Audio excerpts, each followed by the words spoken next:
Hey guys, Ariel Phoenix here. This is going to be my first review of Persona 5 Royal. This review is going to be focused a little bit more on the story content instead of standard gameplay. It is a game, so I will be talking about gameplay to some extent, but the main focus is going to be on the story. So diving right into it, first we're going to be talking about the characters and the world building. So the world of Persona 5 is really phenomenal in the way it draws you in, and it does it in such a manner where the characters themselves bring the story in the world to life. So whether it be Ryuji making some smart aleck comment that just puts a smile on your face, or makes you deadpan and like this guy's an idiot, to Makoto struggling to figure out what she wants to do with life, on trying to struggle with her own personal struggles with her friend Shiho. The world itself just draws you in, and the characters make this world a huge and humongous place to just experience, which is really great. The best part to me, in my opinion, is the fact that the villains themselves are part of this character development. So when you're going through what in this game is considered a palace, it would be in a standard game a dungeon.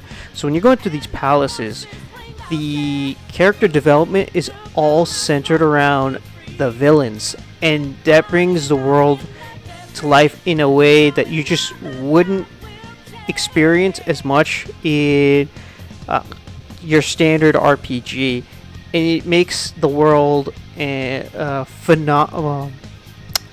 the world more expansive, draws you in, and immerses you in a way that other games just don't. Going through it, the palaces, the way they interact and interconnect with each other as the game goes on, slowly but surely you'll see, hey, according to what we did in the past, it was affecting this guy, and then that was doing that, and it just builds on itself further and further as you go along, and it makes it even more immersive the deeper you go, which is just absolutely great. So next we're gonna go talk about the confidants.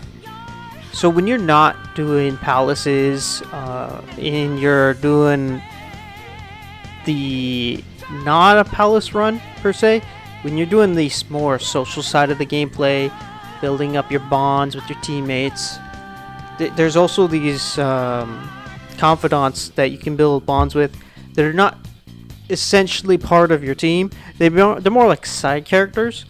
So say for instance, the guy who runs the store where you buy equipment from, you can build a bond with him.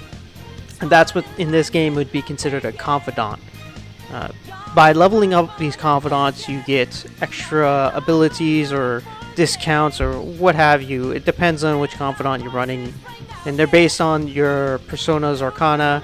If you have a persona with a specific arcana, for example, the shopkeeper is hanged. If you have a hanged persona with you, leveling up is easier when you make the right choices and whatnot.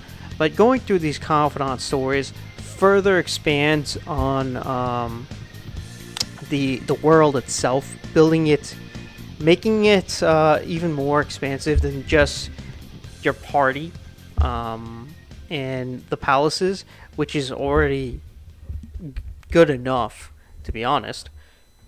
So that the confidants is just another, the cream on the crop. I don't know what the word is right now, but essentially, it's the frosting on the cake, so to speak. It's just another touch that's just perfect.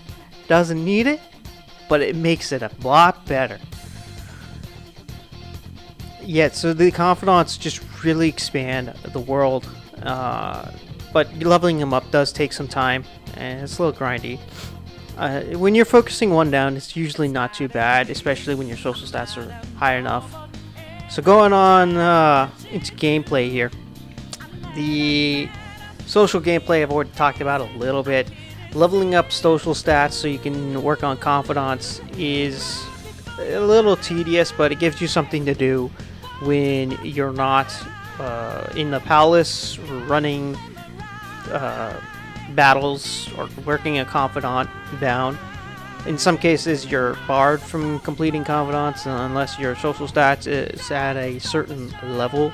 Say, for instance, to start the hanged confidant, you need to be guts level 4.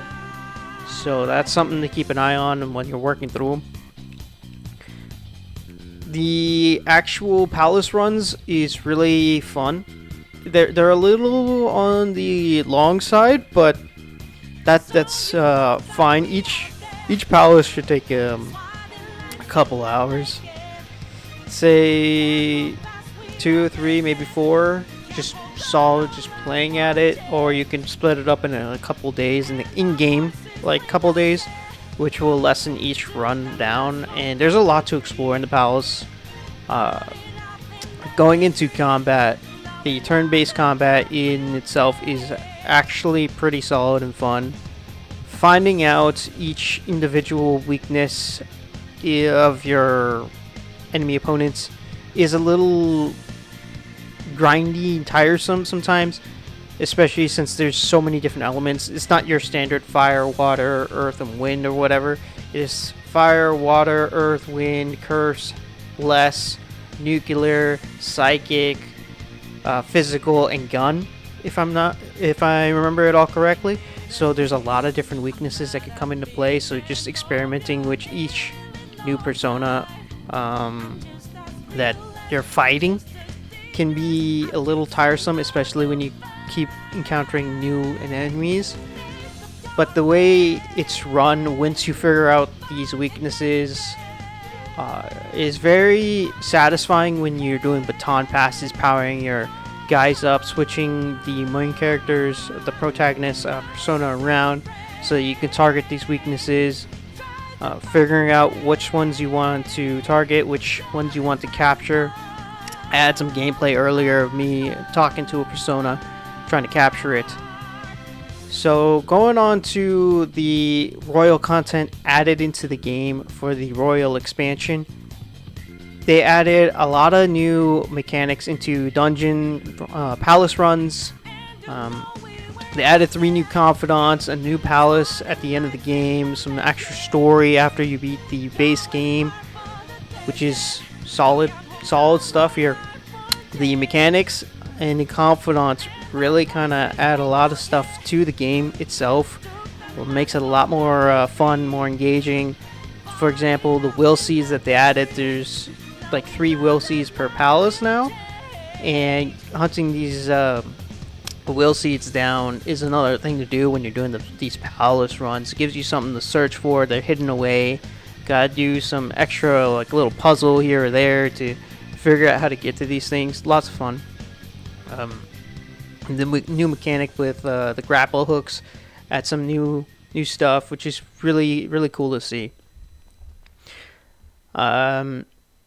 The new story in and of itself, though, I'm gonna have to say is a little bit on the lackluster side, due to the fact that it just comes after the ending of the main Persona 5 game, and boy oh boy does it, in my opinion, feel very forced, because the way the original Persona 5 game ends, phenomenal, great job, like start to finish, really good world building on top of each other, and then the Royal expansion comes and the story comes, and it's like you just ended on a great phenomenal note, and then here's another palace that just here have another palace, and I'll give it, it's a very interesting concept for a final boss that I basically have not really ever encountered before.